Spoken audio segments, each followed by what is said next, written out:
Among the many things you must know about yourself is what can bring you down, so that it becomes your prayer point. Did you hear what I said? You must find out what can bring you down and start crying before the Lord.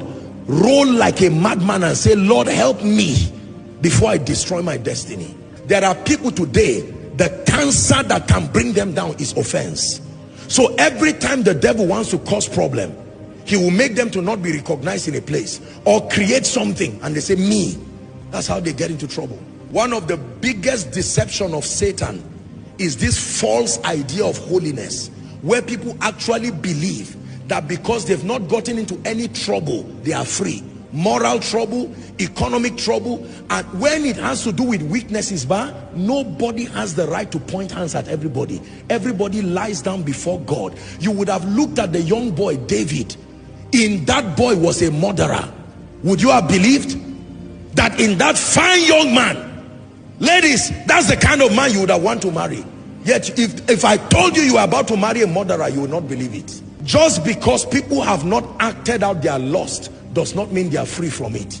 Somebody who does not have, God forbid me, even if it's 1 billion and they call things they don't know anything about, instead of them to say, mercy, oh God. Look, anytime you feel you are standing, you are already on your way going down. The only reason why we stand, I'm telling you, is by the mercy of God. And the earlier you accept this, the better for you. There are many arrogant people who have made noise like this to their detriment, and today they have become a disaster to the nations. There are people who love the Lord, but this obsession for fame, they would do anything to promote themselves to be famous. It is your assignment to be honest with yourself.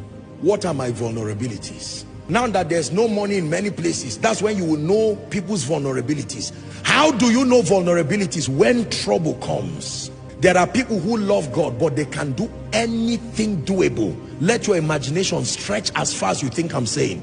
Once it will bring money, they are willing to do it.